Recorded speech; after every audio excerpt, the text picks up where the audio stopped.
prophecy. Eyes on the Middle East. We are not ignorant of Satan's devices. I want to give all the honor, glory, and praises to the Most High Yahawah, His only begotten Son, YAHAWASHI. Double honors to the elders at Great Millstone, taught me this truth through the Spirit. Single honors to the elect, peace and blessed to the 1/3, and to the confusion of faces and the four corners of the earth. Shalom. Now understand this. This is not a coincidence, but this is a very major move. Pay attention. All right? Now, understand Assad had fled Syria because he lost. Remember, in 2024, he lost the seat to this guy right here.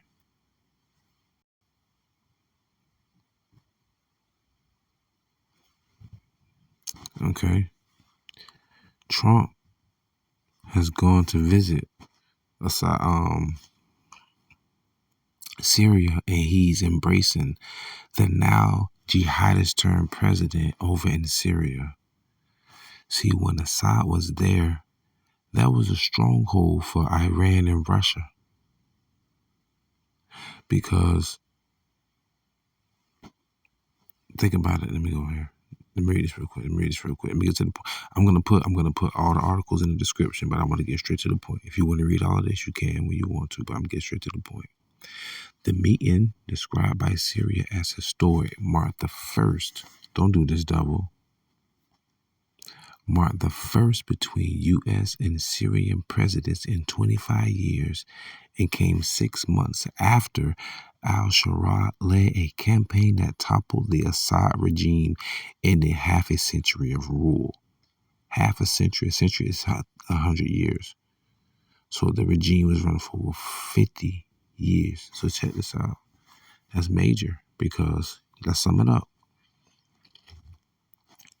I want to pull out some information real quick so people can understand. So, yes, Russia has actively supported the Assad government in Syria since the beginning of the Syrian civil war in 2011.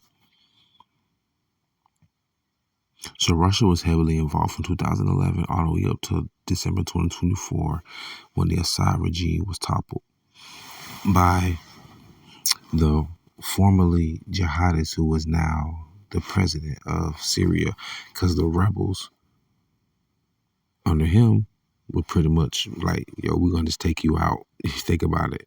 And it was a successful regime change. That's why they put in democratically elected officials who already been positioned there by the economic hitman. That's how they do it. Read it. What's it called? The Confessions of an Economic Hitman. That's how they have new regimes come over those places and those foreign countries. So anyways, so since 2011, this support has included direct military involvement, with Russia launching airstrikes in 2015 and deploying special operations forces and military advisors. That's heavy, y'all. Russia's actions in support of Assad have been a significant factor in the Syrian conflict. And remember, two Russian fighter jets had got shot down, and I think they lost 2 pilots. Yeah, that happened. Yeah. One of the highest ranked officials, or high military ranked official in Syria, was taken out as well. Yeah. Also in Iran, they're not bull jiving. This is for real, y'all. They are not playing. When you watch those, I'm serious, y'all. When you watch movies like From Paris with Love, yes, there are really double agents, even triple. I don't know how the hell you become a triple agent. Do you know what a double agent is? A double agent is someone. Let me change the screen for you just so you can get it. A double agent is someone who spies for 2 different countries simultaneously. So he really doesn't have a loyalty to either side. But a triple agent, you're espionage for 3 different countries, possibly on 3 different continents. So that stuff is real, man. But understand though. So they have insurgents and things like that, and they topple and overthrow. Don't do that. And they topple and overthrow regimes. So let's get back here. Listen here, y'all. This guy, I can't even see his damn face. Matter of fact, let's do this. Let's see how this guy look real quick, because I haven't even checked how this guy look. Right there, web search. This motherfucker look like Zelensky's younger brother. Bro, this is wild. Okay, I see now. Dang, he kind of remind me of one of the Dagestanian brothers. Let me chill. But anyways, you get the point where I'm getting at, right? So this man right here, he was a jihadist. Guess what? The United States, they were supporting the jihadists. That's why I said keep your eye on the East. All right, we're not ignorant of Satan's devices. This is something that you set up right here. I'm going to read the whole article. Syrian rebels topple Assad, who flees to Russia. He fled to Russia. Assad went and took asylum in Russia, y'all. All right? Because why? You took my spot here as a president. And then I know what y'all going to do. Y'all going to try to take me out. Because this is crazy. So this is Assad, who now, took asylum in Russia. Remember Eric Snowden, who worked for NSA, who was the whistleblower? He lives in Russia too. People tend to go to Russia for help now. That's that bear in Ezekiel. So, lightning rebel advance ends Assad family rule. This is the summary right here. Rebels say they entered capital with no sign of armory. Russia gives asylum to Assad and his family. Assad's fall deals major blow to allies Russia and Iran. This is why I said keep your eyes on the East. We are not ignorant of Satan's devices, and that's 2 Corinthians 2:11. We are not ignorant of Satan's devices, and when you go into the word device, the etymology, it means to devise an ill plan. And the word Satan, Shaitan, it just goes to the word adversary, enemy, foe, your opposition. That's what Satan means. So we're not ignorant. We're not unknown. It's not unbeknownst to us of what you're up to, what you have under your sleeve. See, that's the beauty of having the light, having the knowledge, wisdom, and understanding of the scriptures. Because you can see through all the darkness. See, the devil's subliminal. He's sly. He's like a snake. Whoa, the serpent. It makes sense, right? And you know what? It's only one animal on earth that can hear a snake on the ground. That's a cat.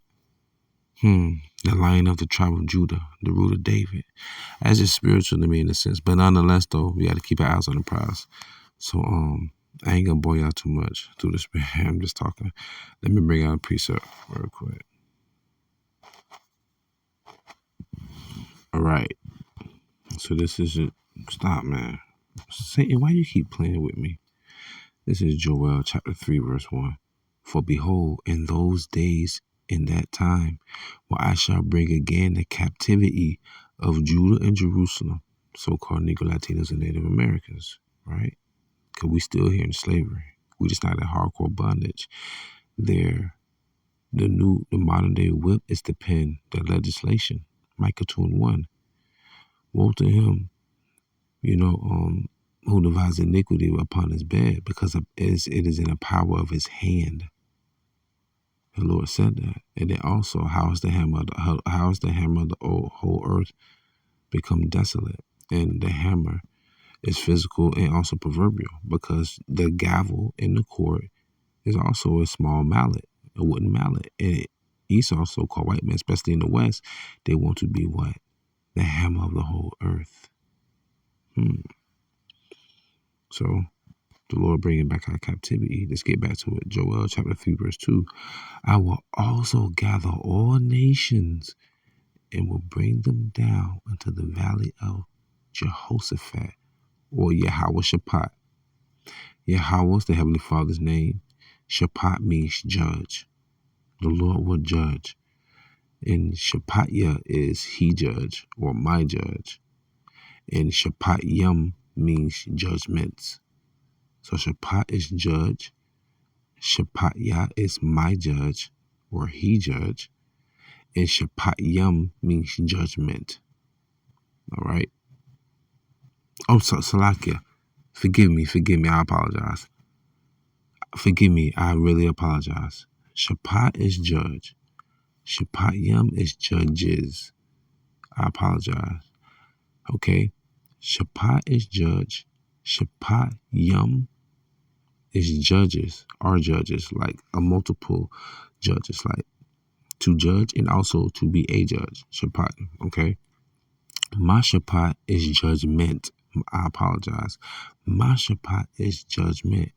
My Shapatyam is judgments. All right, so I apologize. Anyway, but it's very important you understand why I have broke that word down. Joel 3 and 2. I will also gather all nations and will bring them down into the valley of Yahawah judge. So this place of the judgment is going to be what they call the Middle East, the Levant, ISIL, right? And because the Lord's going to bring judgment there. That's why I said watch the East. 25 years, the first time since they had a president for the United States to go there and meet someone in Syria. And then you had all this opposition. Remember in the Middle East that was taking over. Remember from 2001, 9/11, the war on terror. Remember what they was doing? They went to Pakistan. They went to first to Afghanistan. They need to get their money and their drugs. They went to allegedly Afghanistan, and they went to Pakistan, and they had Iraq. And then don't forget, let's slide down to Libya. Let's slide down to the Sudan. Oh, you know what? Let's try and take over Iran. They ain't having that shit. Never tried that. They never tried to infiltrate. But let's go to Syria. And what did Assad do? He called Russia. Russia came to the aid from 2011. And then you also had this guy now. I'm going to come back to this, though. You now have this fine gentleman now. Not Mr. Assad. Well, come on now. This guy. Now you have him. Remember, I'm bringing this all to fruition. Remember the whole war on terror. He was fighting against the U.S. opposition. Then he became a rebel and the leader of the jihad against the government. And then he's running the government as a president. Went from fighting against them to now shaking the enemy of my enemy has now become my friend. Full circle, y'all. This is not by coincidence. Why? How do I know it's not by coincidence? Check this out. Yes, Russia has actively supported the Assad government. All right, we got that. We already got that. Let's go to the second paragraph. The United States, on the other hand, has primarily supported the Syrian opposition. So Assad's opposition, who was supporting them? The United States, including providing political and military support to rebel groups. Who was the leader of the rebel group of the jihadists? The motherfucker who's the president now. Is that by coincidence? We're not ignorant of Satan's devices. 2 Corinthians 2 and 11. But anyhow, let's get back. Joel chapter 3 verse 2. I will also gather all nations and will bring them down to the valley of Jehoshaphat and will plead with them there for my people. It didn't say all, he said my people. And for my heritage, Israel, whom they have scattered among the nations and parted my land. People, this is a very heavy precept. For one, the Lord said, you scatter his people among the nations. Who the hell got scattered all over the world? Y'all stop playing. Right? Transatlantic slave trade, so-called Negro Latinos and Native Americans. And parted the Lord's land. Is there not Is there not a separation of the Palestinians and the Ashkenaz and the Sephardim in the land of Israel, the Holy Land of Israel right now? People, you cannot make this up. This is real life. The Lord ruleth in the kingdom of men. Okay? We have to keep our eyes on the East. Prophecy is speaking right now. And I'm going to read, I think the next verse. Oh, this goes into us going to slavery. Joel 3:3. And they have cast lots for my people, and have given a boy for a harlot, and sold a girl for wine that they might drink. And that's written in history. They literally was given like 10 of our children for some trinkets, selling us off like that. But that's really the anger of the Lord, because what? We sinned against our power. But the Lord's going to come back. Remember, the scripture says the lion cometh out of his thicket, the destroyer of the Gentiles. Man, come on now, Satan. The destroyer of the Gentiles. And he going to come back and roar, destroy and devour. But anyways, with that being said, I truly pray y'all was edified, fed, stay in the spirit, no fear, and just endure it. Ask for forgiveness, pray without ceasing, stay humble, remain diligent, Kwamacha Allah, Maflaba Ball, Shalom.